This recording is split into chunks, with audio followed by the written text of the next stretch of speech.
Who have not.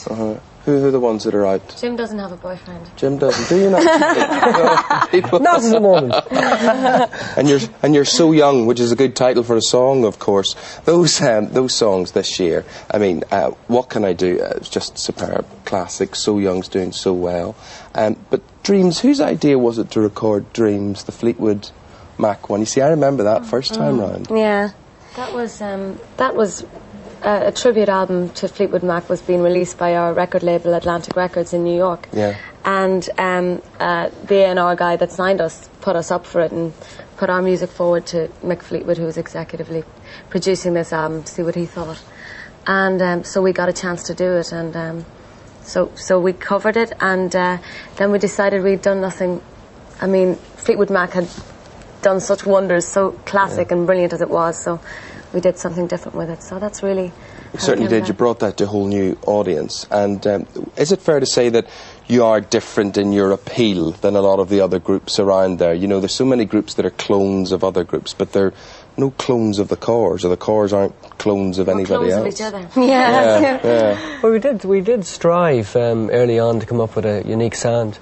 And it took us quite a while, but we eventually did, as we felt at the time, and were very passionate about it, and that was the combination of traditional Irish music, rock and pop. Yeah, great. So here we are, we're in the run-up to Christmas. Will you get time off? What are you going to do for Christmas? And we're going to be doing our Christmas shopping on tour, it seems. Yeah. I think so, but yeah, we have. I mean, we're finished around the 23rd, which is our last date, I think it's the 22nd, and we go home, and we go home to our family home for a little while, and then we've got a few weeks off, so we're fine. Yeah, and I think you'll be top of a lot of people's shopping list this Christmas with the album and the single. Thanks for popping in and talking to us. And have a lovely Christmas. Great seeing you. Thank you. Corrs, how are you? Hello. Very good, thanks. Now, of course, I know who you all are, but there's people at home don't know which one plays the drums. And well, we know you, Jim. You're different. You're the boy. So let's have the introductions. Sharon. Sharon, I knew that. Caroline. Caroline. Andrea. Andrea. Which one is on the drums? Me. You, that's right. How did you get stuck on the drums? Is that a good job or a bad job? Well, I think it's a great job for me, anyway. I think you do it with such panache. Oh, you really thank do. you. Yeah. Oh, you're well into that, so you are. But you seem so much part of the furniture this year. Do you really feel now as if you've arrived? I think certainly in England it's been very different for us this year. I mean, we've had wonderful success, and it's been something we've been hoping for a long time. I think 3 singles in the top 10 and the album at #1 numerous times in England is a big difference here, so it's great. We do feel part of the furniture now. Now, could I just ask you, do any of you ever eat? No, we don't bother. I don't think you do. Don't because get time to eat. Really? That's it. Look at how slim you are. I mean, do you work at that? Is that all? I mean, do you really have to be very disciplined? No, I think the job that we have is very high energy as it is. We're always running around, we're always working. And to tell you the truth, I mean, you know, we eat all the time, you know. But we just work so hard, I think, you know, you just work it off easier, I suppose. You burn it off. You burn it off very fast. People always say to me, they see you and say, those girls are beautiful. They never say, you're beautiful, Jim, funny enough, but they do say that girl, you're not a bad-looking fella, though. I mean, it has to were you aware that you had a look about you? Who do you look like, your mum or your dad? Well, Jim's very like our dad, but I think us girls would look more like mum, I suppose. Yeah.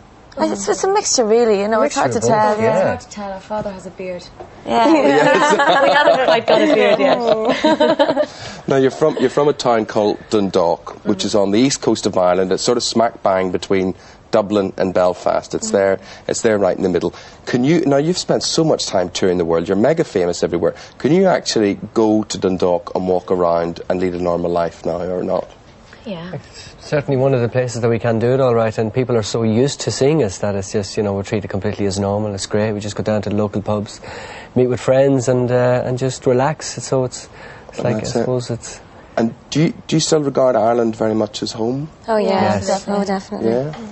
Well, what about, would you ever have thoughts here? I mean, the height of your career, maybe it's going to get better from here on. It's hard to imagine how it can get better. But do you ever have thoughts of saying, we'll do normal things, we'll settle down in Ireland, have children, that sort of thing? Oh, gosh, yeah. Absolutely. Yeah? I mean, that's the whole purpose, really. I mean, this is sort of a intermediary thing, you know. I think the whole purpose in life is really to... The personal thing is much more important, I think, family and, you know, children. It's what everybody's striving towards, really. And do you have boyfriends and girlfriends? Two of us have boyfriends.